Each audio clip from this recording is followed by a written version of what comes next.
Efésios 4, 17 ao 24 está escrito assim: Assim eu digo a vocês, e no Senhor insisto, que não vivam mais como os gentios que vivem na inutilidade dos seus pensamentos. Eles estão obscurecidos no entendimento e separados da vida de Deus por causa da ignorância em que estão, devido ao endurecimento do seu coração. Tendo perdido toda a sensibilidade, eles se entregaram à depravação, cometendo com avidez toda espécie de impureza.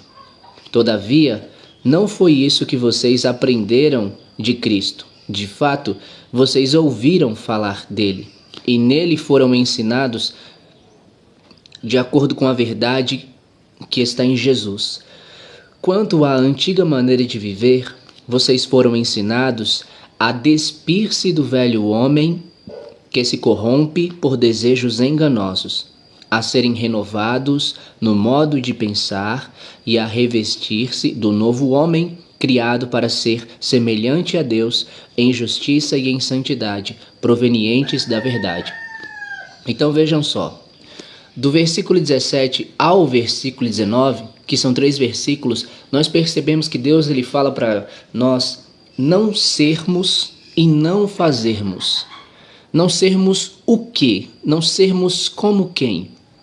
Vejamos, assim eu digo a vocês e no Senhor insisto, que não vivam mais como os gentios, que vivem na inutilidade dos seus pensamentos. Então perceba que a palavra fala para que não mais. Por que não mais? Porque antes éramos, porque antes fazíamos, porque antes assim agíamos.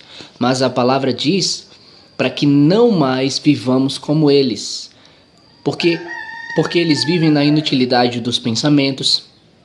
Eles estão obscurecidos no entendimento e separados da vida de Deus. Por causa de quê? Da ignorância em que estão, devido ao endurecimento do coração. Veja, o coração deles endureceu. Então, como aqui a palavra diz, tendo endurecido o coração, eles agora estavam em ignorância.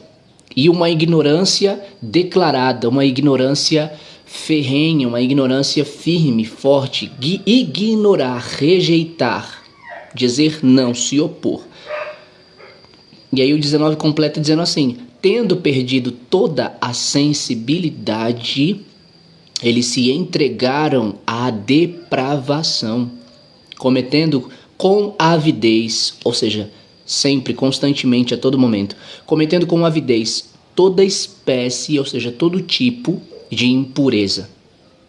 Aí o versículo 20 diz assim, ó: todavia, não foi isso que vocês aprenderam de Cristo.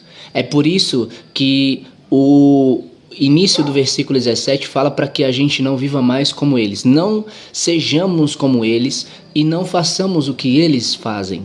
Por quê? Porque o versículo 5 ele responde que não foi isso que nós aprendemos de Cristo, não foi isso que Jesus nos ensinou a fazer. E aí o versículo 21 fala assim: de fato, vocês ouviram falar dele, e nele foram ensinados de acordo com a verdade que está em Jesus. Vejam, irmãos, nós ouvimos falar de Cristo, mas não ficou só aí. A gente não somente ouviu falar de Jesus, porque Jesus, ele não quer que você somente ouça falar dele, ele quer que você conheça ele, ele quer que você o tenha, ele quer fazer parte da sua vida. Então a palavra diz: de fato vocês ouviram falar dele e nele foram ensinados de acordo com a verdade que está em Jesus, de acordo com a verdade que está nele. Nós ouvimos falar dele, mas não parou por aí, mas nós fomos ensinados nele de acordo com a verdade dele. E a verdade dele, para mim e para a sua vida, é que nossa carne é fraca, que nossa carne ela é tendenciosa naturalmente ao pecado. Quando ele está no jardim de Getsemane, e aí ele chega a Pedro e aos outros dois e fala para que eles orem, para que eles vigiem, orem para não caírem em tentação, ele diz que é porque o espírito ele está pronto, mas a carne ela é fraca. A carne, a nossa carne, esse nosso corpo aqui, ele é fraco, ele tende a muita, mas muita fragilidade mesmo. E quando se trata no sentido espiritual, de desejos, de paixões, de tentações, então ele é totalmente entregue a isso, porque ele por natureza já está nisso. É por isso que em Romanos capítulo 8 fala que, eu vou abrir aqui para não acabar falando errado. Romanos capítulo 8, a palavra do Senhor fala assim: